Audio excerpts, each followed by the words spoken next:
বৈষম্য বিরোধী আন্দোলনে গণজাগরণ শুরু হয়ে গেছে, আন্দোলন বিজয়ের দ্বারপ্রান্তে বলে দাবি করেছেন বিএনপির মহাসচিব মির্জা ফখরুল ইসলাম আলমগীর।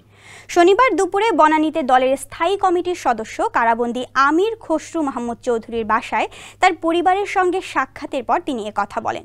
ফখরুল বলেন, ছাত্ররা যখন আন্দোলন শুরু করে তখন এর যৌক্তিকতা নিয়ে বিএনপি কথা বলেছে, তাদের সঙ্গে সহযোগিতা ও একাত্মতা পোষণ করেছে।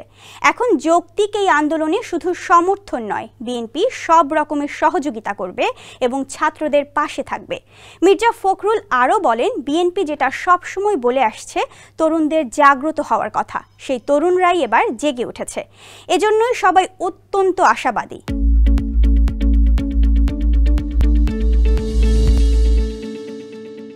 আশাবাদী এই কারণে, তরুণরা যখন জেগে ওঠে, ছাত্ররা যেখানে জেগে ওঠে, যুবকরা যেখানে জেগে ওঠে, সেই আন্দোলনকে পরাজিত করা কারো পক্ষে সম্ভব হয় না।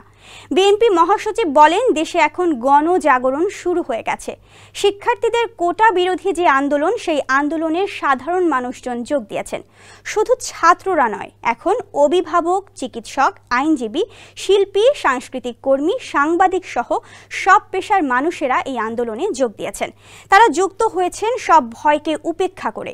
এবার আন্দোলনের সবচেয়ে বড় যে দিক, সেটা হলো মানুষ অন্যায়ের বিরুদ্ধে জেগে উঠেছে। এই আন্দোলন বিজয়ের দ্বার প্রান্তে এসে গেছে। ইনশাআল্লাহ জনগণের বিজয় হবে, শিক্ষার্থীদের বিজয় হবে।